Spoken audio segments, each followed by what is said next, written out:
loves, how are you? So, as you can see, I'm not at the garden plot today, but I'm taking a little walk. It's too hot to go to the garden. It's like 95 degrees. Whew, that's like in the shade, right? So, what am I doing out on a walk? I'm actually going to a neighbor's house who creates pottery, and she has created a bunch of little garden stakes with different vegetable names on them. So I'm going to go check out her recent creations. But in yesterday's or in the last video, we talked about the power of fear, right? And the chokehold that fear has over our life, and how the root of much of the negative self-chatter and much of the negative self-loop talk that is embedded in our brain can be rooted in fear. So the exercise from the last video is to start paying attention to the signs of fear in your self-talk that pop up for you and that hold you back, stop you from moving forward, stop you from taking action in whatever area it is for you, right? And I asked you to write those down and to journal about them. So, sorry, between mosquitoes, my own sweat, and sunblock running in my eye, I'm on my own little adventure today. So, with all of the things that pop up for you that you notice, part of the work of self-care, this deeper work of the soul, and in this series in particular of pulling the weeds of doubt, of insecurity, of fear, anger, etc., whatever it is for you, plucking those out of your life and becoming, first of all, aware of your negative self-talk. So what we do with that when we uncover it is we try and assess the root of it, figure out where's that coming from, right? So the assignment the other day was to start paying attention to the type of self-talk, especially when it's fear that's popping up. And so what you can do with that when it does start to pop up is you can ask yourself the following few questions that will help you process through it and figure out how to move through it so that it no longer controls you, or that its control dissipates over time. Because sometimes it takes time to move through this stuff. It's not a quick one and done. It happens over time, right? So these are the same questions that I ask myself when things pop up in my life that I'm uncovering, same that I'm going to give to you right now. So the first is, what is it? What's at the root of this? What's underneath this fear? What is causing this fear? What is it that I am afraid of? Spend some time sitting with that to find out. Oftentimes fear is the indicator. It's the symptom, but it's not the root. Sorry, crossing the street. It's not the root of what's going on. So you've got to ask yourself the question of what's underneath this?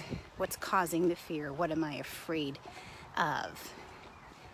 The next question is thinking about and asking yourself, is there any truth to this? Is there any truth at all to this little nugget that has lodged itself into my brain that is then preventing me from moving forward, taking action, taking a step, having courage, all those things that it's blocking for you, right? Is there any truth to it? The next question is, whose voice is this? Oftentimes when we ask ourselves that question, whose voice is this, we then can identify, oh, that's the voice of my second grade teacher who told me I would never amount to XYZ. Oh, that's the voice of my grandfather who said ABC. Oh, that's the voice of a former supervisor who said to me XYZ. Oh, that's the voice of those TV commercials that project women as A, B, C that I've now internalized for myself, right? So when we take the step of asking ourselves whose voice this is, we often then, it'll come to you. Don't push it, don't stress about it. If something pops up for you, spend the time sitting with that to say, where'd that come from and why is that there? And then what tends to happen when you can identify whose voice it is, you identify their projections onto you that you can then pluck out, you can pull out, you can disown, you can remove, especially if it's not in alignment with who you are, what you're trying to achieve, what your purpose is, and how you want to live your life, right? And then the last question you can ask yourself is, okay, now that you've identified what's going on underneath this, is it true, is it not? If it is true, sorry, there's another step. If it is true, then the question is, how do you want to deal with it? Are you okay with it the way it is? Do you want to deal with it? Do you not? Totally your choice, but at least you're aware. You're aware of where it comes from. Most cases, it's not true, or there's this tiny little nugget of truth that was twisted, and it was turned into something bigger than what it is. Sorry, I almost tripped because I'm not paying attention to where I'm walking.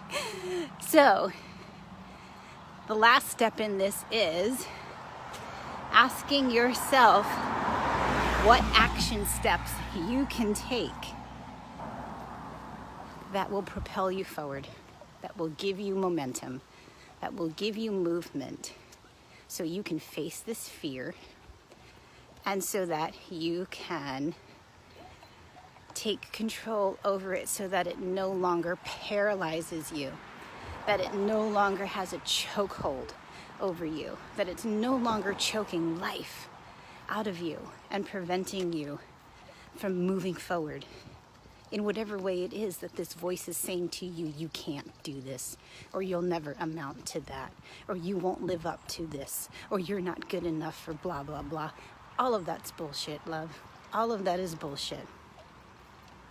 So I'm going to put a link in this caption below to a blog article that I wrote that outlines this exact process that I use in my life so that you can see it playing out with a real example. And the last step that I do in this process, after I've asked myself all those questions and I've really processed thoughtfully through all of that, I then develop an affirmation that works at countering that negative loop, so that anytime that loop starts to kick in, anytime that mental chatter starts to take dominance and create a lot of noise in my head, I go back to the affirmations that I have created and I speak them over myself.